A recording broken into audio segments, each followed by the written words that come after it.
وقالوا هذه أنعام وحرث حجر وقالوا هذه أنعام وحرث حجر لا يطعمها إلا من نشاء بزعمهم وأنعام حرمت ظهورها وأنعام لا يذكرون اسم الله عليها افتراء عليه سيجزيهم بما كانوا يفترون وقالوا ما في بطون هذه الأنعام خالصة لذكورنا ومحرم على أزواجنا وإن يكن ميتة فهم فيه شركاء سيجزيهم وصفهم إنه حكيم عليم قد خسر الذين قتلوا أولادهم سفها بغير علم وحرموا ما رزقهم الله افتراء على الله قد ضلوا وما كانوا مهتدين۔ یہ سورۃ الانعام کی آیت نمبر 138 تا 140 آپ حضرات کے سامنے تلاوت ہو۔ ان آیات کریمہ کا ترجمہ یہ ہے وقالو، اور کہا ان لوگوں نے ہذہ انعام، یہ مویشی، وحرث، اور کھیتی، حجر، ممنوع ہے۔ اور کہا ان لوگوں نے یہ کھیتی اور یہ مویشی اور کھیتی ممنوع ہے، لا یطعمها، نہیں کھا سکتا ان دونوں کو کوئی، الا من نشاء، مگر وہ جسے ہم چاہیں، بزعمہم، اپنے خیال کے مطابق، وانعام، اور مویشی، حرمت، حرام کر دیا گیا، ظہورها، اور مویشیوں کو ان کی پشت پر سواری کرنا حرام کر دیا گیا، وانعام، اور کچھ مویشی ایسے کہ لا یذکرون اسم اللہ، کہ جن پر اللہ کا نام ذکر نہ کیا جاتا، لا یذکرون اسم اللہ علیہا، کہ جن پر اللہ کا نام ذکر نہ کیا جاتا، افتراء علیہ، اللہ پر افطرا کرتے ہوئے، سیجزیہم، ان قریب ان کو اللہ بدلہ دے گا، بیما بسبب ان کاموں کے کانو یفترون جو یہ لوگ افترا کرتے تھے. وقالوا اور ان لوگوں نے کہا ما فی بطون هذه الانعام جو کچھ ان مویشیوں کے پیٹوں میں ہے خالصتاً لذکورنا وہ ہمارے مردوں کے لیے ہے ومحرم اور حرام ہے علی ازواجنا ہماری عورتوں اور وہ ہماری عورتوں پر حرام ہے. وَإِن يَكُن مَيْتَةً اور اگر ہو وہ مردہ اگر ہوتا وہ مردہ فَهُمْ فِيهِ شُرَكَاء تو وہ سب کے سب اس میں شریک ہوتے مرد بھی عورت بھی. سَيَجْزِيهِمْ ان قریب ان کو بدلہ دے گا اللہ وصفہم جو یہ لوگ بیان کرتے ہیں. انہ حکیم علیم بے شک اللہ حکمت والا ہے خوب جاننے والا ہے. قد خسر الذین تحقیق خسارے میں پڑے نقصان میں پڑے وہ لوگ قاتلوا کہ جنہوں نے قتل کیا اولادہم اپنی اولادوں کو صفحم حماقت کرتے ہوئے بغیر علم بغیر علم کے وحرموا اور ان لوگوں نے حرام کیا ما رزقہم اللہ جو اللہ نے ان کو رزق دیا افتراء علی اللہ اللہ پر افتراء کرتے ہوئے. قد ضلوا تحقیق وہ لوگ گمراہ ہوئے وما كانوا مہتدین اور نہ تھے وہ ہدایت پانے والے. شرک کی بہت ساری اقسام ہیں. اللہ شرک کی ہر قسم سے ہم سب کی حفاظت فرمائے. شرک کی اقسام میں سے یہ بھی ایک قسم ہے کہ کسی بھی چیز کو کہ شریعت کی طرف سے جس پر کوئی حکم حلت یا حرمت کا لاگو نہ ہوتا ہو اور اس چیز پر انسان اپنی طرف سے حلت یا حرمت کا حکم لگا دے کہ خود اپنی طرف سے یہ کہے کہ یہ چیز حرام ہے اور یہ چیز حلال ہے. اپنی طرف سے یہ بات کہتا پھرے کہ یہ چیز حلال ہے یہ چیز حرام ہے جبکہ شریعت نے اسے حرام نہیں کہا یا شریعت نے اسے حلال نہیں کہا. جس کو شریعت نے حلال نہ کہا اسے اس نے خود اپنی طرف سے حلال کہہ دیا. جسے شریعت نے حرام نہ کہا اس نے اپنی طرف سے اسے حرام کہہ دیا. یا شریعت نے کسی چیز کو حلال کہا اس نے اپنی طرف سے اسے حرام کہہ دیا. یا شریعت جسے حلال قرار دیتی ہے یہ اپنی طرف سے خود اسے حرام قرار دیتا ہے. شریعت کہ کسی ایسے حکم پر اپنی طرف سے کوئی حکم لاگو کرنا حلت یا حرمت کا تو یہ شرک ہے. نبی کریم صلی اللہ علیہ وسلم اپنی ذات پر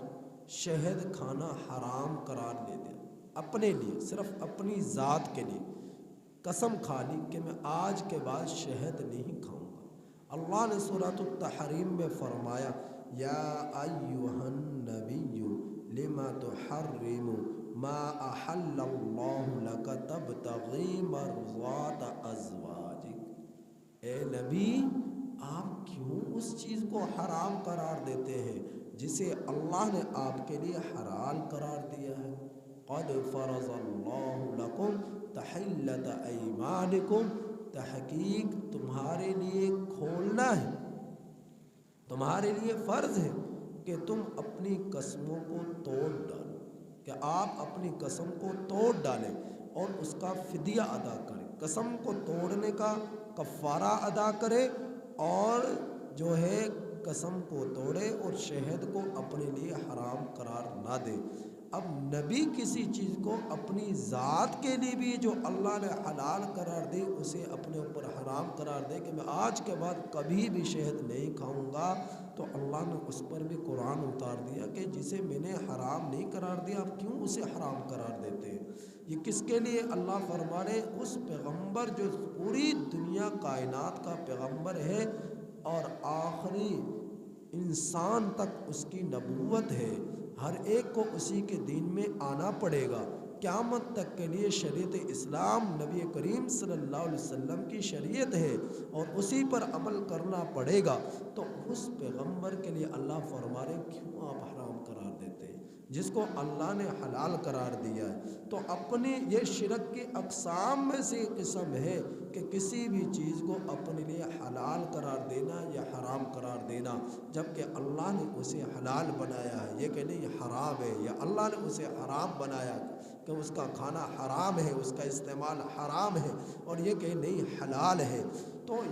ایسی ہی باتیں ان مشرکوں نے کہی، کافروں نے کہی کہ اپنے لیے جس کو دل چاہا اسے حرام قرار دے دیا، جس کا دل چاہا اس کو اپنے لیے حلال قرار دے دیا، اور وہ ایسا اپنے لیے کیا کرتے تھے۔ تو اللہ نے اس کا بیان فرمایا وَقَالُوا، اور ان لوگوں نے کہا هَذِهِ انعام، یہ مویشی، وَحَرْثٌ، اور یہ کھیتی، حجر، ممنوع ہے، لا يطعمها، نہیں کھا سکتا ان مویشیوں کو، اس کھیتی کو یعنی پیداوار کو، پھلوں کو، فروٹوں کو، الا من نشاء بزعمہم، مگر جسے ہم چاہیں اپنے خیال کے مطابق، یعنی اپنے جنہیں یہ مشرکین کہیں وہ تو لوگوں کے لیے حلال، جسے وہ اجازت نہ دیں وہ لوگوں کے لیے حرام۔ اللہ نے اس کا ذکر فرمایا اور فرمایا وَأَنْعَامٌ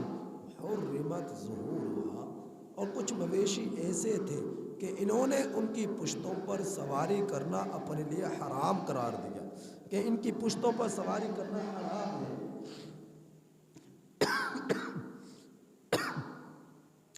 مویشیوں کو پشتوں پر، جبکہ اللہ نے مویشیوں کی پشتوں پر سواری کرنے کو منع نہیں فرمایا، اور یہ اپنے لیے اسے ممنوع قرار دے رہے، حرام قرار دے رہے، اور پھر جو جانور ہوتے ان پر اللہ کا نام ذکر نہ کرتے،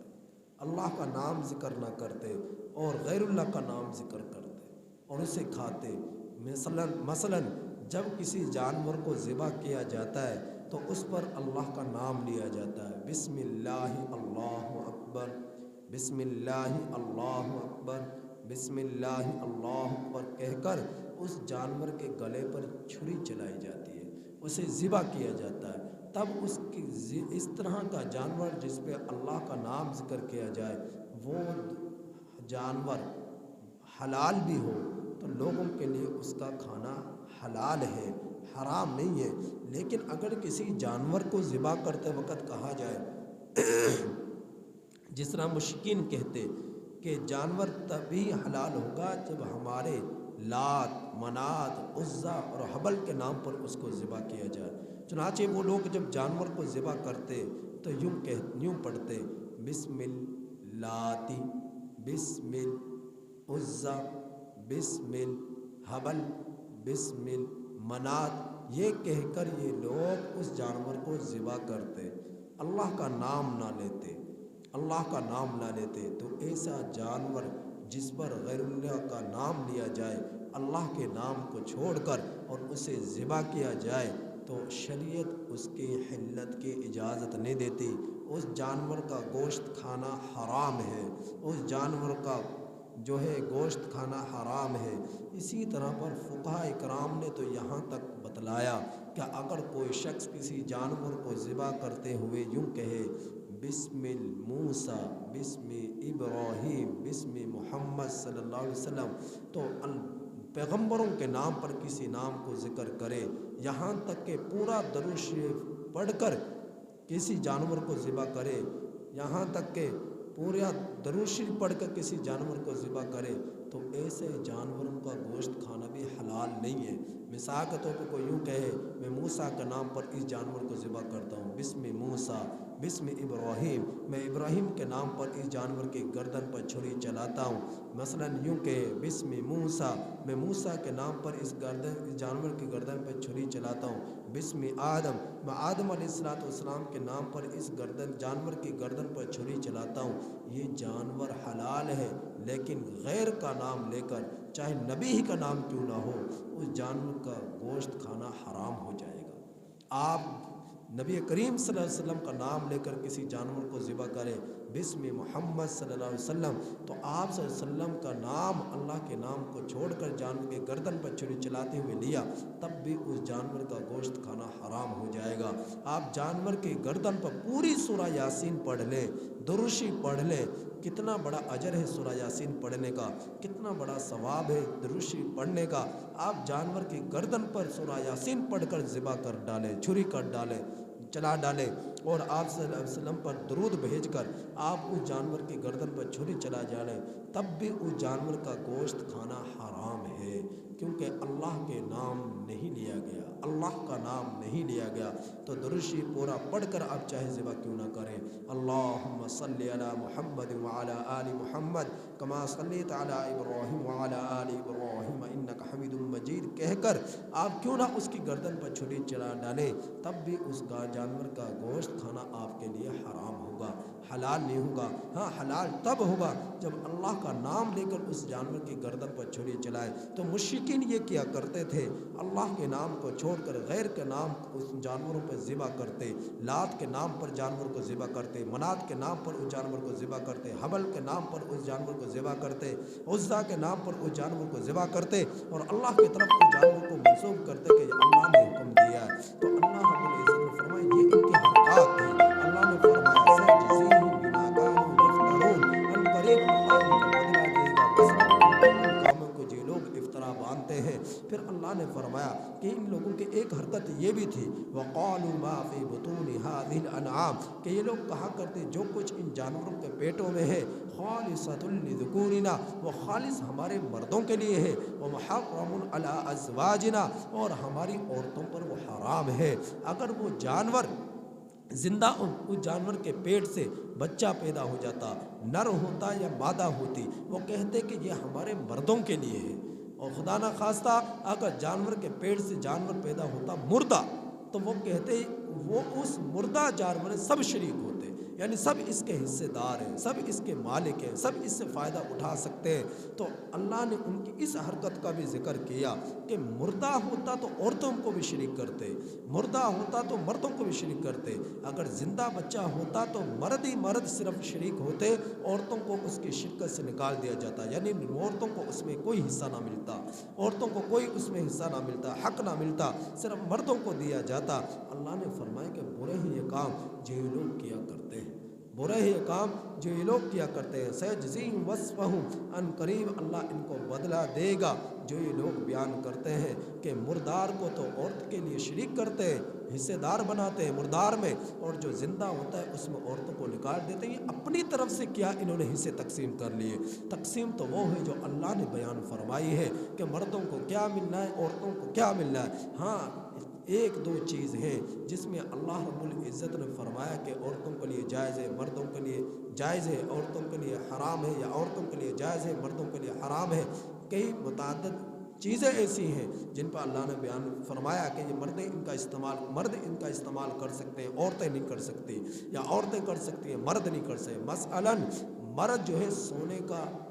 سونے کا استعمال نہیں کر سکتے، عورتوں کے لیے اللہ نے اس کو حلال قرار دیا، جتنا مرضی زیور پہنے، یہ عورتوں کی زیب و زینت کا ایک ذریعہ ہے، عورت کا یہ زیور اس کے حسن کا ایک ذریعہ ہے، تو عورت کے لیے حلال قرار دیا، جتنا مرضی من زیور پہن لے، اللہ نے منع نہیں فرمایا۔ لیکن مرد ایک چھٹانک ہی زیور سونے کا کیوں نہ پہن لے تو مرد کے لیے حرام ہے، انگوٹھی پہننے ایک چھٹانک کے مرد کے لیے حرام ہے۔ تو اللہ نے عورتوں کے لیے حلال قرار دیا، مردوں کے لیے حرام قرار دیا۔ تو اللہ رب العزت نے جو شریعت جس کے بارے میں کہتی ہے کہ یہ مردوں کے لیے حلال ہے، عورتوں کے لیے حرام ہے، یا عورتوں کے لیے حلال ہے، مردوں کے لیے حرام ہے، اس کے مانا جائے گا جسے یہ خود اپنی طرف سے منسوب کر دیں رب کی طرف سے کہ یہ مردوں کے لیے یا عورتوں کے لیے، اس کو تسلیم نہیں کیا جائے گا شریعت کے نظر میں، کہ کوئی اس کی حیثیت نہیں ہے۔ تو اللہ تعالیٰ فرما رہے انہ حکیم علیم، بے شک اللہ تعالیٰ حکمت والا ہے، خوب جاننے والا ہے۔ پھر میرے رب نے فرمایا قد خسر الذین قتلوا اولادہم، تحقیق نقصان میں پڑے وہ لوگ جنہوں نے قتل کیا اپنی اولادوں کو، سفہم حماقت کرتے ہوئے، بغیر علم، بغیر علم کے۔ نبی کریم صلی اللہ علیہ وسلم کے والد کے بارے میں جیسا کہ میں نے کل بتلایا 10 بھائی تھے، حضرت عبداللہ جو ہے سب سے چھوٹے تھے، اور مشرکین نے یہ ایک عام رسم بنا لی تھی، ان کے عام یہ رواج ہو چکا تھا کہ جس کے ہاں 10 بیٹے ہو جائیں سب سے چھوٹے بیٹے کو قتل کر دیا جائے گا، سب سے چھوٹے بیٹے کو قربان کر دیا جائے گا، اللہ بتوں کے نام پر۔